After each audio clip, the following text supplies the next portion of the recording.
Thanks for join Global Tutorial Bernard Simamora, SSI, SIP, SH, MH, MM.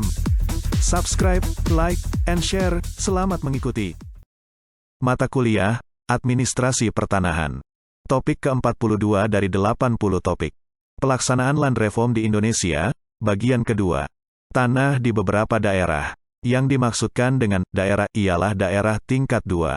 Menurut Keputusan Menteri Agraria tanggal 31 Desember tahun 1960 nomor Sek. 978/1960 tiap-tiap daerah tingkat 2 mempunyai daftar masing-masing dalam menentukan luas maksimum. Menurut konsideransnya, penegasan itu didasarkan atas angka-angka resmi tentang kepadatan penduduk yang ada pada waktu itu dan dengan memperhatikan keadaan sosial ekonomi daerah-daerah yang bersangkutan. Kiranya, pada waktu penegasan itu, perlu disesuaikan dengan mempergunakan angka sensus penduduk yang terbaru. Tahun 1961, telah diselenggarakan sensus penduduk. Semua kota praja ditetapkan sebagai daerah yang sangat padat karena umumnya keadaan memang demikian. Perekonomian kota harus diarahkan kepada berkembangnya industri dan bukan kepada usaha pertanian. Berapakah maksimumnya kalau tanah-tanah yang dikuasai itu terletak di beberapa kabupaten yang masing-masing termasuk golongan daerah yang berlainan kepadatan penduduknya? Misalnya, seseorang mempunyai sawah di Tasikmalaya 9 hektare dan di Bekasi 3 hektare. Untuk Tasikmalaya, maksimumnya 15 hektare, daerah tidak padat, dan untuk Bekasi 5 hektare, daerah sangat padat. Di kedua daerah itu, tanah yang dipunyainya kurang dari maksimum. Apakah sawah 12 hektare tersebut boleh terus dimilikinya? Tidak boleh karena seperti yang telah diuraikan di atas yang terkena ketentuan maksimum itu adalah jumlah tanah yang dikuasainya dengan tidak mempersoalkan letak tanah-tanah yang bersangkutan. Jika demikian, berapakah luas tanah yang boleh terus dimilikinya? Cara memecahkan masalah ini tidak diatur di dalam Undang-Undang Nomor 56 Prep tahun 1960. Tetapi berpedoman pada cara untuk menyelesaikan soal pemilikan sawah dan tanah kering kasus tersebut dapat dipecahkan sebagai berikut, sawah di Bekasi dinilai 3 kali sawah di Tasikmalaya. Jika yang dilepaskan itu sawah yang ada di Tasikmalaya, dapat diadakan perhitungan sebagai berikut, 3 hektare sawah di Bekasi sama dengan 3 kali 3 hektare sawah di Tasikmalaya sama dengan 9 hektare. Di Tasikmalaya sudah dipunyai 9 hektare. Jadi jumlah semuanya adalah 9 plus 9 sama dengan 18 hektare. Batas maksimum untuk Tasikmalaya adalah 15 hektare maka sawah di Tasikmalaya yang harus dilepaskannya adalah 18 sampai 15 sama dengan 3 hektare. Dapat pula dihitung dengan cara lain misalnya. Di Bekasi sudah ada 3 hektare, sedangkan maksimumnya 5 hektare. Jadi, ia masih diperbolehkan mempunyai tambahan 2 hektare yang nilainya di Tasikmalaya sama dengan 3 kali 2 hektare sama dengan 6 hektare. Karena ia sudah mempunyai 9 hektare, yang 4 hektare harus dilepaskannya. Untuk menentukan tanah mana yang harus dilepaskan, selain hal tersebut, harus diperhatikan pula ketentuan-ketentuan mengenai larangan absete. Pengertian keluarga. Undang-Undang Nomor 56 Prep tahun 1960 tidak memberikan perumusan mengenai pengertian keluarga. Namun, dapat dijelaskan bahwa yang termasuk anggota satu keluarga ialah mereka yang masih menjadi tanggungan sepenuhnya dari keluarga itu. Para anggota tidak perlu semuanya tinggal serumah. Mungkin ada anggota keluarga yang bersekolah di tempat lain. Siapa-siapa yang menjadi anggota keluarga harus dilihat pada kenyataan dalam penghidupannya.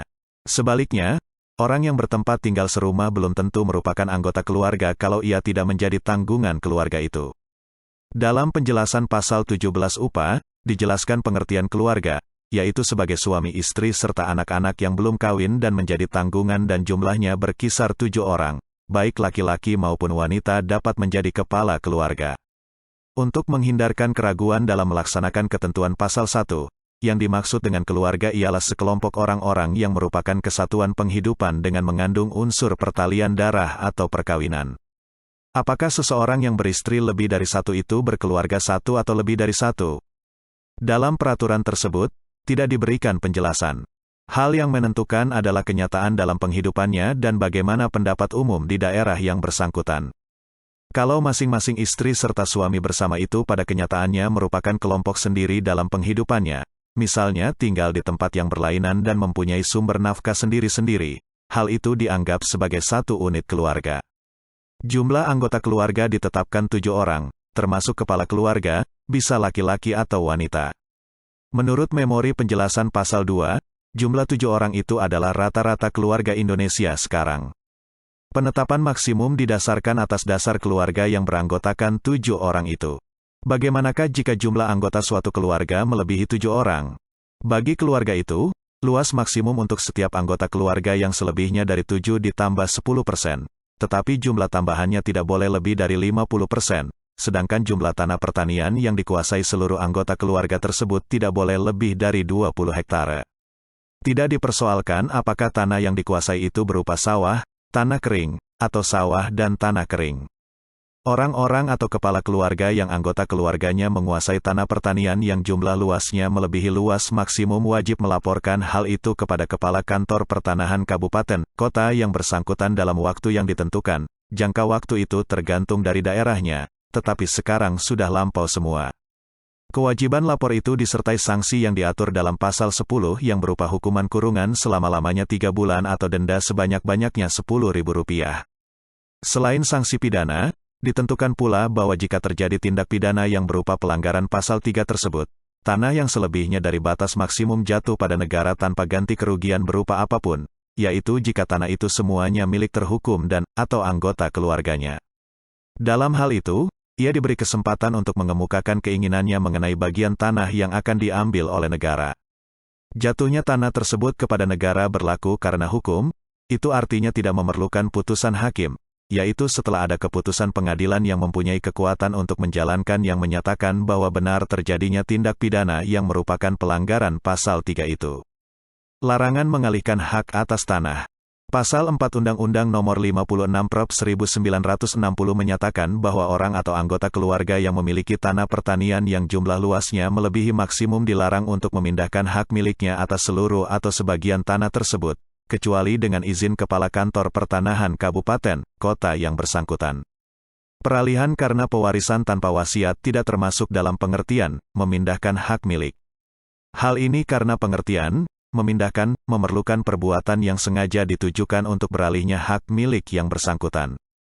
Larangan tersebut kiranya hanya berlaku selama belum ada penegasan tanah mana yang akan diambil oleh pemerintah dan mana yang akan tetap dikuasai oleh yang bersangkutan.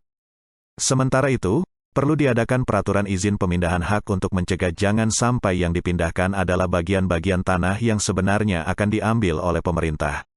Sudah barang tentu yang boleh dipindahkan haknya, luas tanahnya tidak boleh lebih dari batas maksimum atau yang menyebabkan penerima hak mempunyai tanah lebih luas dari maksimum. Dalam penjelasan pasal 4 itu, dimintakan perhatian bahwa ketentuan pasal tersebut hanya mengenai pemindahan hak atas tanah milik yang melampaui batas maksimum. Jika yang dikuasai itu tanah milik dan tanah gadai, misalnya milik 7 hektare dan gadai 10 hektare, untuk mengalihkan tanah yang 10 hektare itu tidak diperlukan izin. Kalau tanah-tanah itu terletak di daerah yang bukan daerah sangat padat, untuk mengalihkan tanah milik yang 7 hektare itu, tidak diperlukan izin karena luas tanah milik itu tidak melebihi maksimal. Pelanggaran terhadap larangan tersebut ada sanksinya sebagaimana halnya dengan kewajiban lapor, yaitu hukuman kurungan selama-lamanya 3 bulan dan denda sebanyak-banyaknya Rp10.000. Bagaimanakah kalau ada orang yang memperoleh tanah pertanian hingga tanah pertanian yang dikuasai olehnya dan anggota keluarganya berjumlah lebih dari luas maksimum yang ditetapkan? Menurut pasal 6, yang demikian itu masih diperbolehkan, tetapi disertai syarat, yaitu dalam waktu 1 tahun, sejak diperolehnya tambahan tanah tersebut, yang bersangkutan wajib berusaha agar tanah pertanian yang dikuasai, jumlah luasnya tidak melebihi batas maksimum. Bagian mana yang akan dilepaskannya terserah kepadanya sendiri. Jika kewajiban itu diabaikan, berlakulah sanksi pasal 10. Bagaimana cara ia memperoleh tanah tambahan itu tidak menjadi soal. Tanah yang bersangkutan mungkin diperoleh karena pewarisan, hibah, pembelian, ataupun cara lain. Apakah yang demikian itu tidak bertentangan dengan asas pasal 7 UPA dan pasal 1 Undang-Undang Nomor 56 Prop tahun 1960 sendiri, sesungguhnya hanya akan berlangsung paling lama 1 tahun. Beralihnya hak milik karena warisan tanpa wasiat terjadi karena hukum. Karena itu, tidak mungkin dilarang. Hanya akibatnya yang perlu dan dapat ditampung. Apakah maksud pasal 6 tersebut? Dibukanya kemungkinan untuk memperoleh tambahan tanah pertanian dimaksudkan untuk memperoleh kesempatan kepada yang bersangkutan untuk memperbaiki pemilikan tanahnya. Misalnya, Sebagian tanah yang dikuasai semula adalah tanah gadai atau tanah sewa kepunyaan orang lain, kemudian ia membeli tanah hak milik. Dengan demikian, tanah yang dikuasainya dengan hak gadai atau hak sewa dilepaskannya. Juga, orang yang mempunyai beberapa bidang sawah yang letaknya terpencar mendapat kesempatan untuk membeli tanah yang berdekatan dengan sebagian tanah yang dipunyainya. Dengan melepaskan tanah yang jauh letaknya, tanah yang dikuasai kemudian seluruhnya merupakan suatu kesatuan ekonomis yang lebih baik. Peraturan Pemerintah Nomor 224 Tahun 1961 dan Nomor 41 Tahun 1964. Kedua peraturan pemerintah ini memuat peraturan tentang tanah yang akan dibagikan, diredistribusikan. Tanah yang dibagikan tidak terbatas pada tanah kelebihan dari batas maksimum yang diambil oleh pemerintah, tetapi juga tanah yang diambil oleh pemerintah karena pemiliknya absete, tanah swapraja dan bekas swapraja, serta tanah lain yang dikuasai langsung oleh negara yang akan ditegaskan lebih lanjut oleh Menteri Agraria, misalnya tanah-tanah bekas perkebunan besar atau tanah-tanah bekas partikelir. Kedua peraturan pemerintah tersebut memuat pula peraturan tentang pemberian ganti kerugian kepada bekas pemilik, pembagian tanah, dan syarat-syaratnya. Selain redistribusi, kedua peraturan pemerintah itu memuat pula, 1. Pembentukan Yayasan Dana Land Reform, 2. Perlu dibentuk koperasi pertanian, 3. Larangan pemilikan tanah pertanian secara absete. Mengenai poin 1, 2 dan 3, sebenarnya bukan pelaksanaan dari pasal 7 dan 17 UPA, tetapi aturan lebih lanjut dari asas yang dicantumkan dalam pasal 10 UPA, tanah harus diusahakan secara aktif oleh pemiliknya. Demikianlah materi topik ke-42, Administrasi Pertanahan. Channel ini akan sangat membantu pemahaman mahasiswa yang sedang kuliah di berbagai perguruan tinggi, dan wawasan bagi masyarakat umum. Untuk pemahaman yang lebih baik, putar dan dengarkan video tutorial berulang-ulang. Subscribe dan like, agar Anda mendapatkan update tutorial lainnya. Bagikan juga link video ini, agar teman lain mendapatkan manfaat channel ini. Terima kasih. Sampai jumpa.